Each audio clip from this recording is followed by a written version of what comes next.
દીકરીઓ, મેં તમને લાસ્ટ ટાઈમ લેક્ચરમાં કહેલું કે આપણે 7 પ્રકારના કાળ, જેની અંદર 3 સાદા કાળ, 2 ચાલુ કાળ અને 2 પૂર્ણ કાળ, એમ કરીને આપણી જોડે 3, 2, 2 એ પ્રમાણે 7 કાળનું નોલેજ 10મા ધોરણ સુધીમાં હોવું જોઈએ.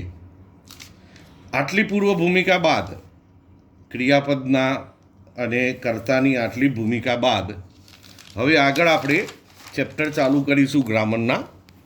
એમાં આપણે શરૂઆત કરીશું એક્ટિવ. મારી સાથે પોઈન્ટ આઉટ પણ કરતા રહેજો. આ દરેકનું પોઈન્ટ આઉટ હું ચાલુ સ્કૂલે જોવાનો જ છું. એક્ટિવ અને પેસિવ. પેપરની અંદર 3 માર્કનો એક પેરેગ્રાફ એક્ટિવ પેસિવનો પૂછાય છે.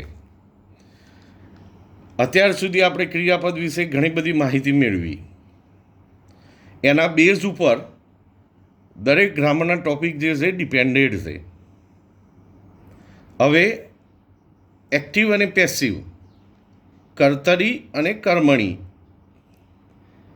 આ પ્રકારે એનું ગુજરાતી થાય છે. ગુજરાતી વ્યાકરણની અંદર પણ તમારે આ વસ્તુ આવશે કે જેનું નામ આ રીતે હશે, કર્તરી અને કર્મણી. આપણે એને અંગ્રેજીમાં એક્ટિવ અને પેસિવ વોઇસ કહીએ છીએ. હવે એક્ટિવ અને પેસિવ વોઇસમાં સૌથી પહેલાં આપણે 2 મહત્ત્વની બાબતો કે જે દરેક કાળને લાગુ પડશે એવી 2 મહત્ત્વની બાબતો જરા પોઈન્ટ આઉટ કરી લઈએ. એમાં પહેલી બાબત, દરેક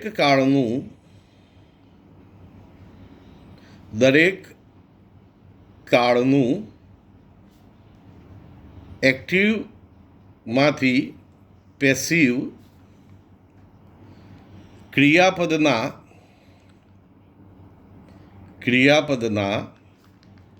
પીપીટી એટલે કે ભૂતકૃદન પાસ્ટ પાર્ટિસિપલ, જેને V3 તરીકે આપણે ઓળખીએ છીએ, જેમાં ઇટન, ટેકન, સ્પોકન આવા પ્રકારના જે રૂપો છે એ રૂપો પીપીટી તરીકે ઓળખવામાં આવે છે. એટલે કે પાસ્ટ પાર્ટિસિપલ, જેને ગુજરાતીમાં ભૂતકૃદન કહેવાય. તો સનાતન સત્ય છે 2 બાબતો કે જે તમારે યાદ જ રાખી લેવાની છે. એમાં કોઈ એક્સક્યુઝ નથી. દરેક કાળનું એક્ટિવ અને પેસિવ ક્રિયાપદના ભૂતકૃદનથી થાય. પહેલી બાબત આ. દરેક કાળનું એક્ટિવ અને પેસિવ, ટોટલ આપણે 7 કાળનું નોલેજ લેવાનું છે. એની હું હમણાં થોડીક ઝલક પણ આપી દઉં છું અને ક્રમશઃ આપણે કાળ પ્રમાણે એને અંદર ડિટેલમાં પણ જોઈશું. એ પહેલાં આ 2 જે રૂલ્સ છે એક્ટિવ પેસિવના એ સમજી લેવા બહુ જરૂરી છે. પહેલી બાબત કે જે તમારે એક્ટિવ પેસિવમાં કદી ભૂલવાની જ નથી એ બાબત એ છે કે દરેક કાળનું, એટલે કે આપણા 7 કાળ જે છે એ દરેકનું એક્ટિવ પેસિવ જે છે ક્રિયાપદના ભૂતકૃદનથી જ થાય. બીજી બાબત, એક્ટિવ અને પેસિવ કરતી વખતે અથવા પેસિવ અને એક્ટિવ કરતી વખતે કર્તાને કર્મ બનાવો. કર્તા એટલે સબ્જેક્ટ. કર્તાને કર્મ બનાવવું અને જે કર્મ હોય એટલે કે ઓબ્જેક્ટ હોય એને કર્તાની જગ્યાએ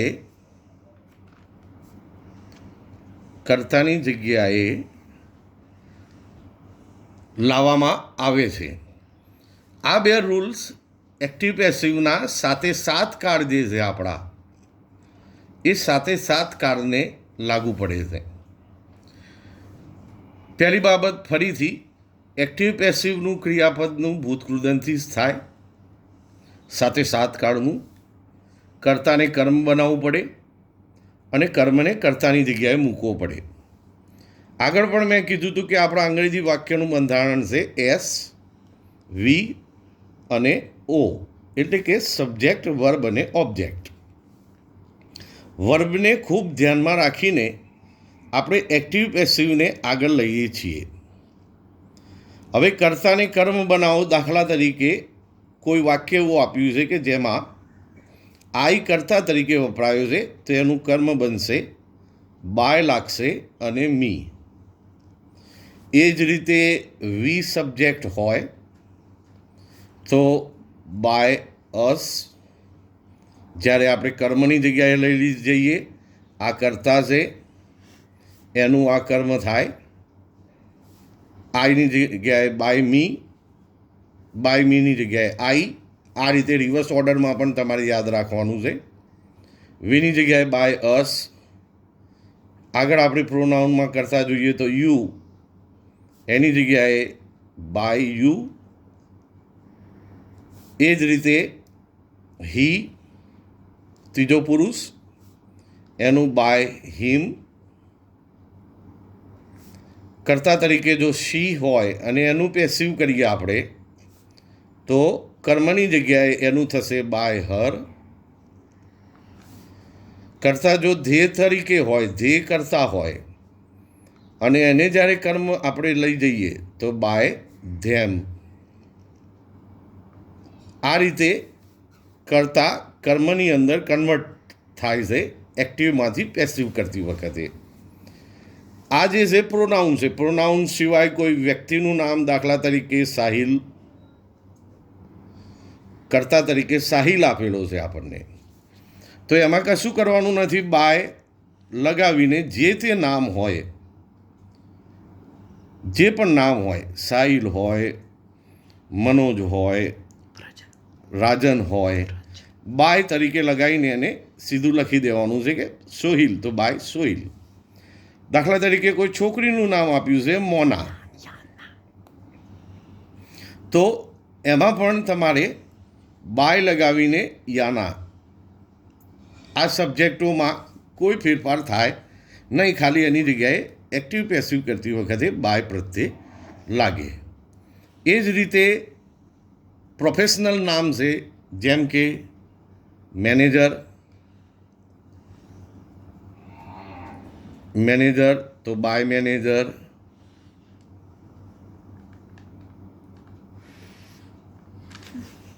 ટીચર હોય તો બાય ધ ટીચર. આમાં તમારે સીધું બાય લગાવીને જે તે આપણો સબ્જેક્ટ છે એને એ જ રીતે વાપરવાનો છે, એ જ સ્વરૂપમાં. ખાલી યાદ રાખવાનું છે આ પ્રોનાઉન કે જે ચેન્જ થશે. આઈનું બાય મી, વીનું બાય અસ, યુનું બાય ધેમ, યુનું બાય યુ, હીનું by him, she by her, they by them. તો આ બે જે નિયમો છે આમાં કંઈ સમજવાની વસ્તુ નથી. એક ક્લિયર કટ બાબત છે કે કોઈ પણ કાળનું પેસિવ ક્રિયાપદના ભૂત કૃદંતથી થાય. આ એક સનાતન બાબત છે. બીજી બાબતમાં લોજિકલ બાબત છે. કર્મને બનાવવો પડે કર્તા. કઈ રીતે બનાવવાનો હતો? કર્મને લઈ જવાનું કર્તાની જગ્યાએ અને કર્તાને લઈ જવાનું કર્મની જગ્યાએ, વચ્ચે ક્રિયાપદ આવે. આ રીતે એક ઉદાહરણ આપીને તમને સમજાવું. સૌથી પહેલાં આપણે સાત કાળ છે, સાતે સાત કાળનું કેવી રીતે બને છે એનું એક ઉદાહરણ આપણે ડ્રિંક ક્રિયાપદને લઈને આપણે સમજીએ.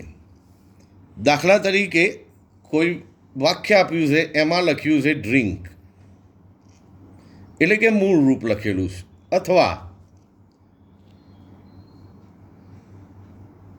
ડ્રિંક્સ આવી રીતે એસ લાગેલો છે, તો આને સાદો વર્તમાન કાળ કહેવાય. હમણાં આપણે ડિટેલમાં જઈએ છીએ, અત્યારે પહેલાં સમજી લો, મારી સાથે પોઈન્ટ આઉટ પણ કરતા રહો.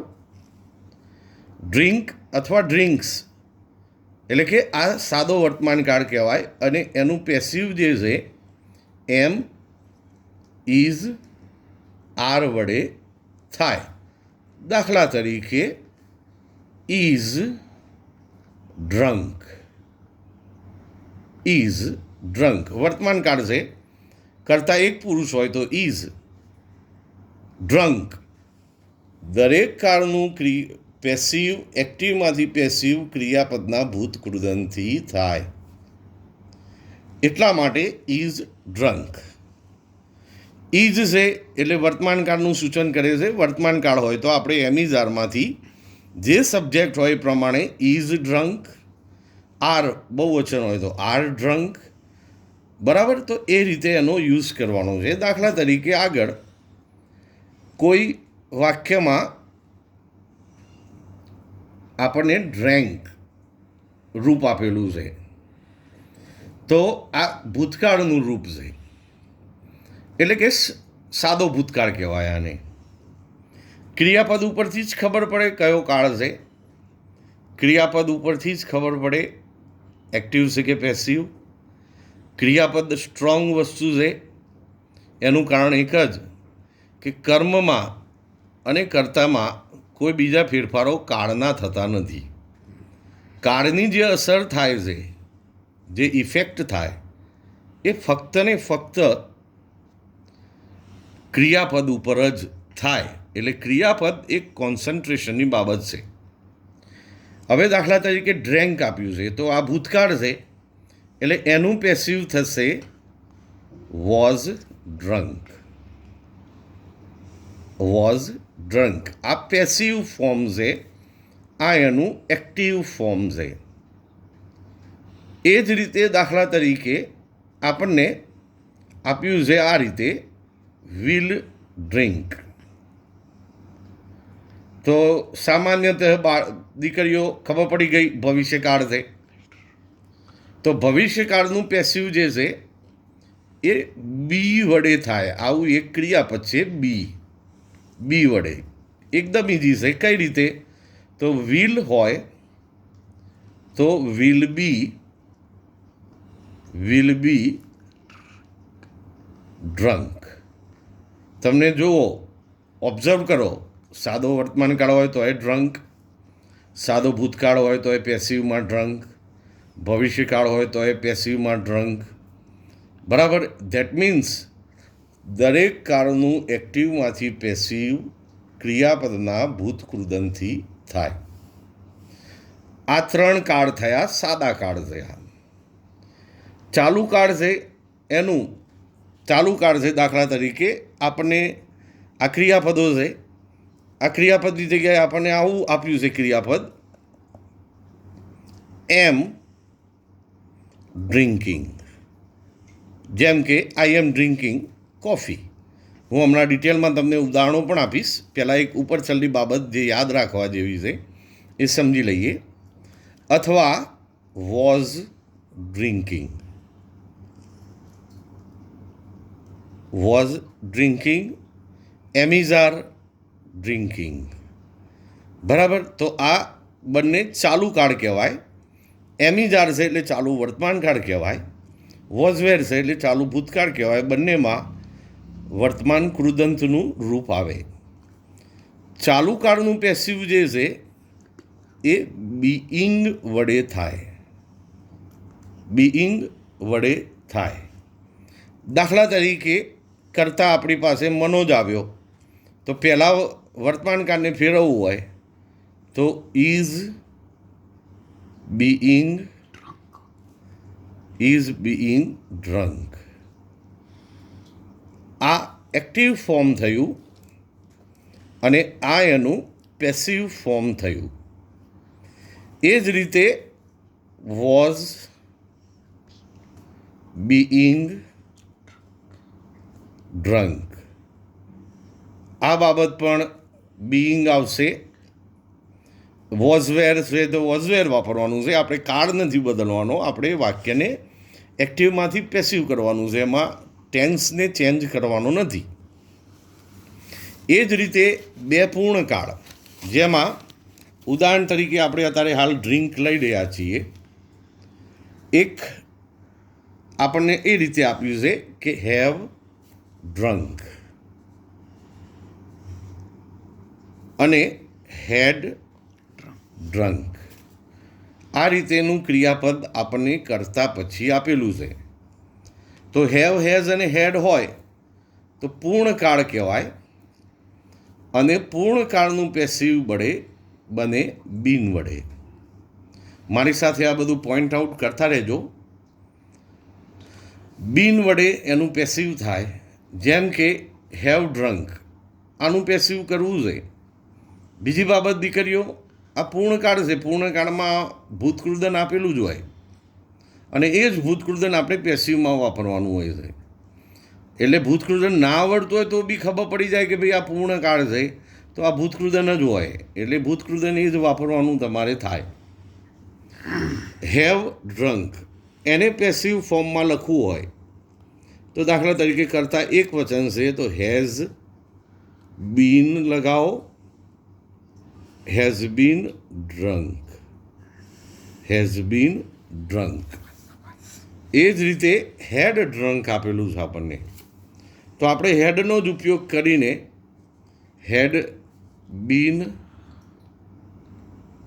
ડ્રંક, આ રીતે તમે સમજી શકો છો. આ એક્ટિવ ફોર્મ છે, આ પેસિવ ફોર્મ છે. આ એક્ટિવ ફોર્મ છે પૂર્ણકાળનું, અને પેસિવ ફોર્મ છે. હેવ, હેઝ હોય તો પૂર્ણ વર્તમાનકાળ કહેવાય, અને હેડ હોય તો પૂર્ણ ભૂતકાળ કહેવાય, ભલે બંને પૂર્ણકાળનું પેસિવ બીન વડે થાય. હવે આપણે સ્ટેપ બાય સ્ટેપ જઈએ. સૌથી પહેલાં 3 આપણે સાદા કાળ જે છે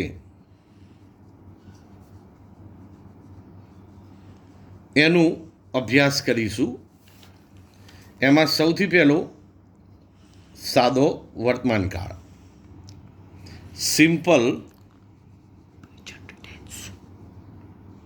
સિમ્પલ પ્રેઝન્ટ ટેન્સ. સાદો વર્તમાન કાળ. એમાં નિયમ તરીકે પહેલી બાબત યાદ રાખવા જેવી, જે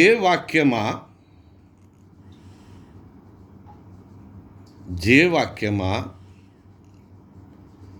ક્રિયાપદનું મૂળરૂપ અથવા ક્રિયાપદને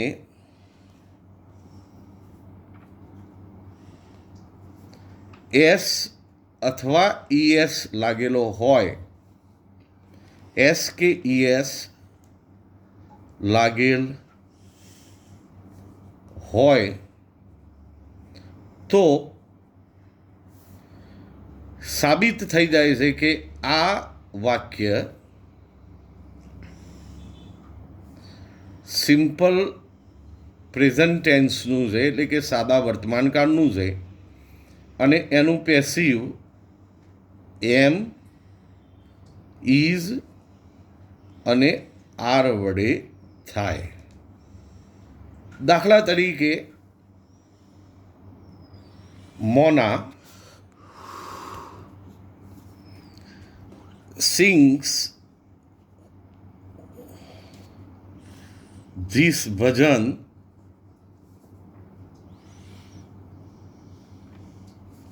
ડેઇલી.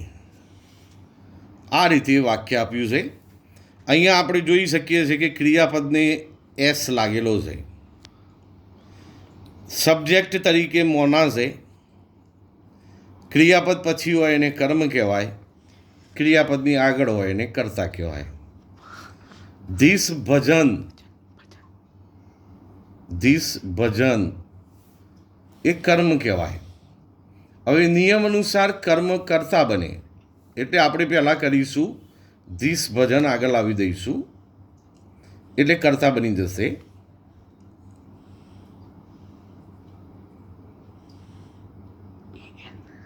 ધીસ ભજન.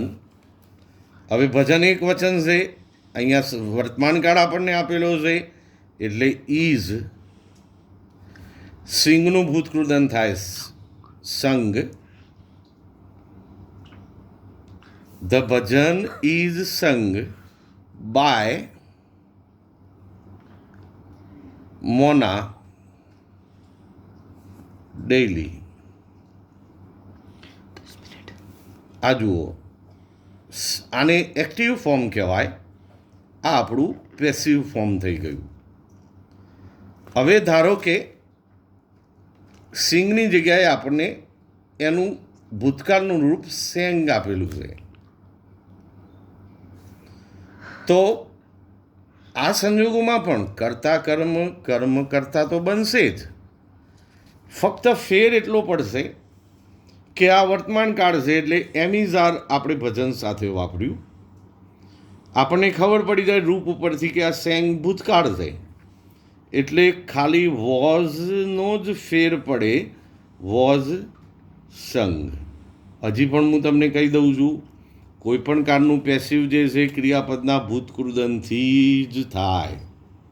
તમે જોઈ શકો છો, સેંગ હોય તો વોઝ સંગ, સિંગ હોય તો ઇઝ સંગ. આ કોમન બાબત છે, દરેક કાળમાં થાય. કરતા કર્મ કર્મ કરતા એ દરેક બાબતમાં થાય. બીજું ઉદાહરણ જોઈએ આપણે. એ જ રીતે વી ક્લીન અવર રૂમ રેગ્યુલરલી.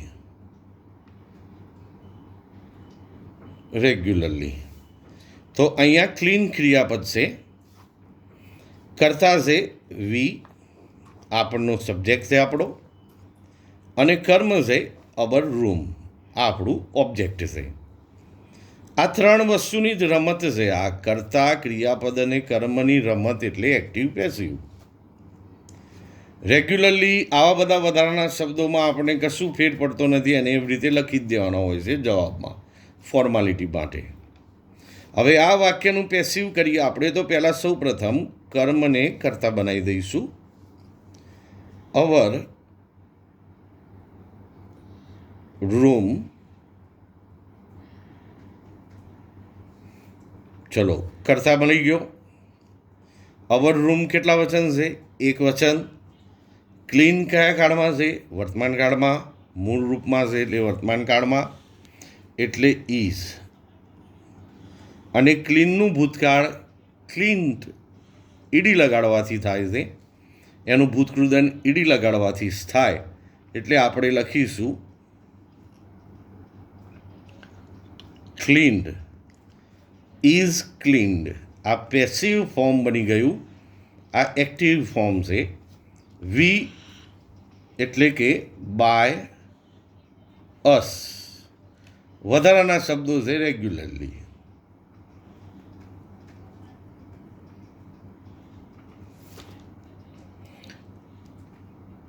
એ જ રીતે બીજું ઉદાહરણ જોઈએ. આમાં બીજું સમજીએ. દાખલા તરીકે આપણને ક્લીનડ આપેલું છે, ક્લીન્ડ. તો નીચેના જવાબમાં શું ફેર પડશે દીકરીઓ?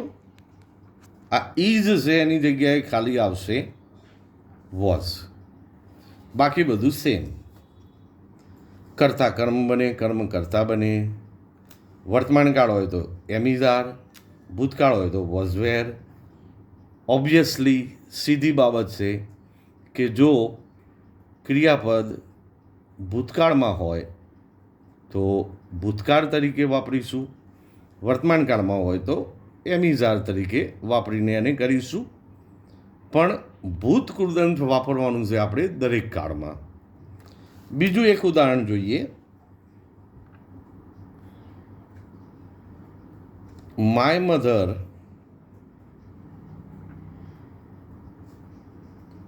does not eat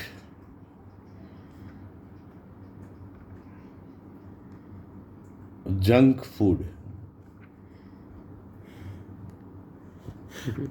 My mother does not eat junk food. Do અને ડઝ હોય તો કયું કાળ કહેવાય દીકરીઓ? હા, સાદો વર્તમાન કાળ. સાદા વર્તમાન કાળનું શેનાથી બને પેસિવ? એમિઝારથી. હવે અહીંયા આપણું ક્રિયાપદ છે ડઝન્ટ ઇટ. कर्ता से माय मधर, कर्म से जंक फूड આપણે આગળ લાવી દઈશું, કર્તા બની જશે જંક ફૂડ. એક વચન છે, ડઝની હવે જરૂર નથી. એક વચન છે એટલે ઇઝ.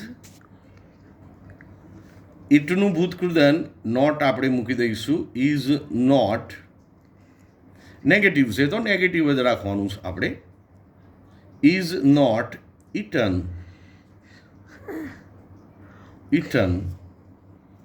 By my mother.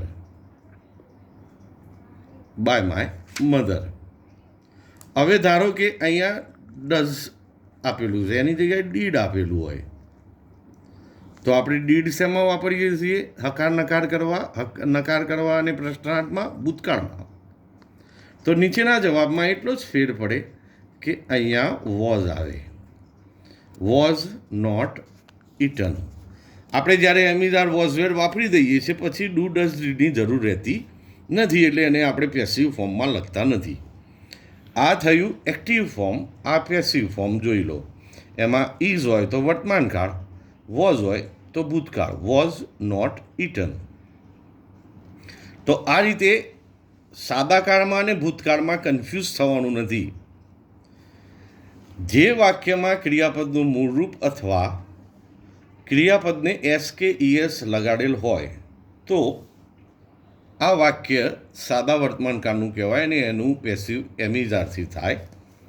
એ જ રીતે સનાતન સત્ય બીજી બાબત એ છે કે જે વાક્યમાં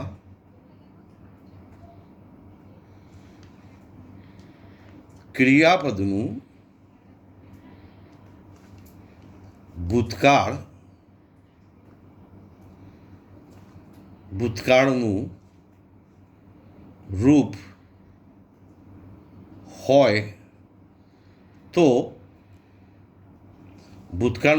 હોય તો તે વાક્ય સાદો ભૂતકાળ કહેવાય.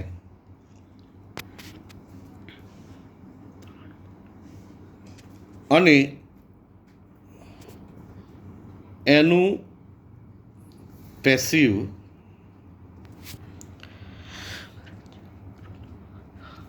વોઝવેર વડે થાય.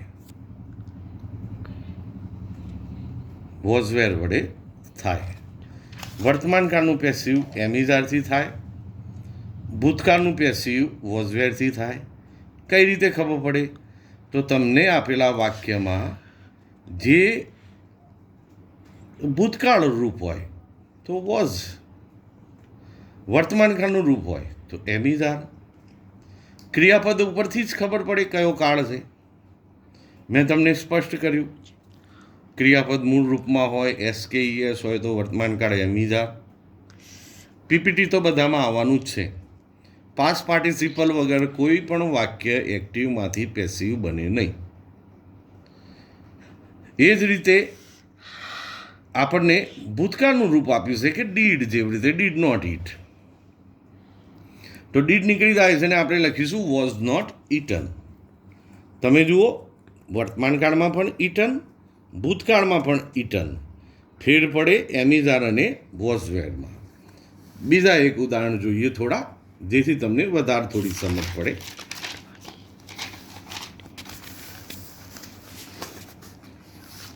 દાખલા તરીકે વાક્ય આપણને આ રીતે આપેલું છે.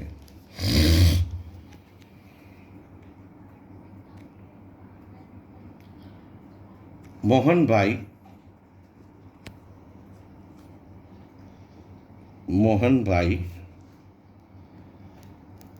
Distribute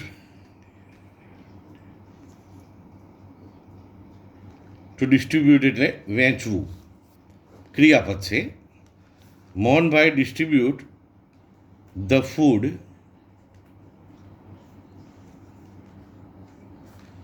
four poor. હવે આટલું ભલે વાક્ય છે, આપણા વાક્યમાં સબ્જેક્ટ છે મોહનભાઈ ક્રિયાપદ છે ડિસ્ટ્રીબ્યુટેડ, ઈડી લાગેલું છે, દેટ મીન્સ ભૂતકાળ છે, એટલે આનું થશે વોઝ અથવા વેર વડે. ધ ફૂડ કર્મ છે આપણી જોડે. હવે પેસિવ કરીશું એનું. The food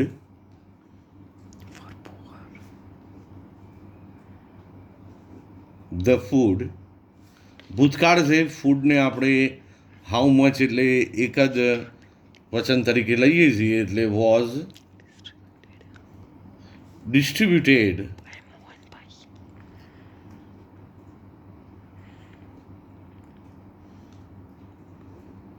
by Mohanbhai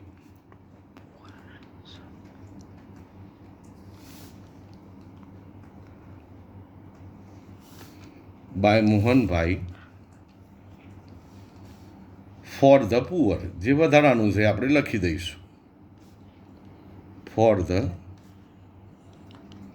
poor.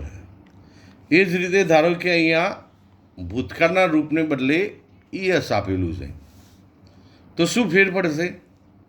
આ જે વોઝ વેર ભૂતકાળના માટે આપણે વાપર્યું, એની જગ્યાએ ઈયસ હોય તો વર્તમાન કાળ કહેવાય, તો ઇઝ આવે.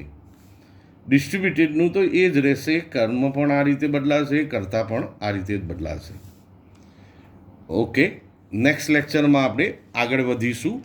ધીમે ધીમે આપણે આગળ વધીશું. દીકરીઓ, ચિંતા કરવાની કોઈ જરૂર નથી.